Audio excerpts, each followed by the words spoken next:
Massachusetts Art Museum's decision to sell artworks triggers ethics dispute. The Massachusetts Museum's decision to part with 40 artworks, including 2 by illustrator Norman Rockwell, has touched off a debate over whether it's ever ethical to sell pieces of the collection to pay the bills.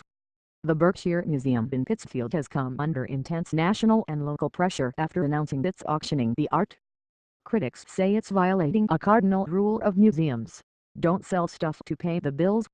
One of the most fundamental and long-standing principles of the museum field is that a collection is held in the public trust and must not be treated as a disposable financial asset, the American Alliance of Museums and the Association of Art Museum Directors said in a joint statement.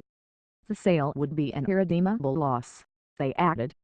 Leslie Farron, who runs an area company that represents artists, started a Facebook page for members of the local art community to post to the sale called Save the Art at the Berkshire Museum of Natural History and Art.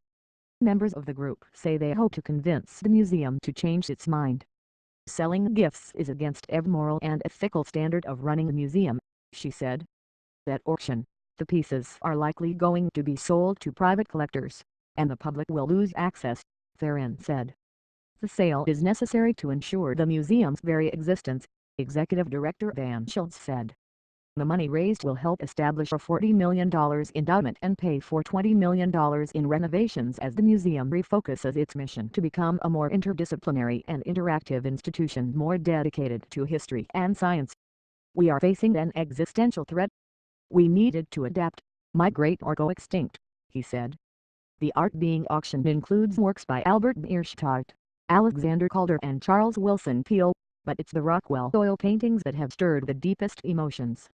Blacksmith's Boy Heel and Toad and Shuffleton's Barbershop were gifts to the museum from Rockwell himself, who called the region home for the last 25 years of his life.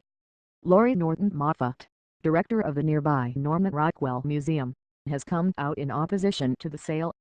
For the museum's leadership, the potential price that these irreplaceable artistic treasures could fetch seems to have obscured their very rich role in the life of the Berkshires, she wrote in an opinion piece in the Berkshire Eagle newspaper.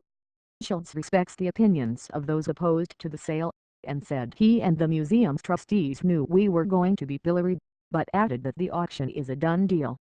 When the Berkshire Museum opened in 1903, it was the cultural beacon of the region.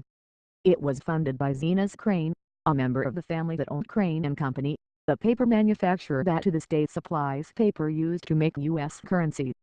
Now it's overshadowed by the region's world-renowned museums, including the Clark Art Institute, the Massachusetts Museum of Contemporary Art and the Norman Rockwell Museum. The cultural landscape has changed dramatically and the Berkshire Museum has not adapted to that change, Schultz said. Selling the works was not a decision made lightly. It was a 2-year process that involved multiple focus groups, multiple retreats by the Board of Trustees which includes a member of the Crane family and input from hundreds of members of the community, Schultz said. By switching its focus to science and history, and yes, some art will remain, the Berkshire Museum can fill a currently empty cultural niche in the region. Those opposed to the sale are in the minority. We've received overwhelming support for this, he said.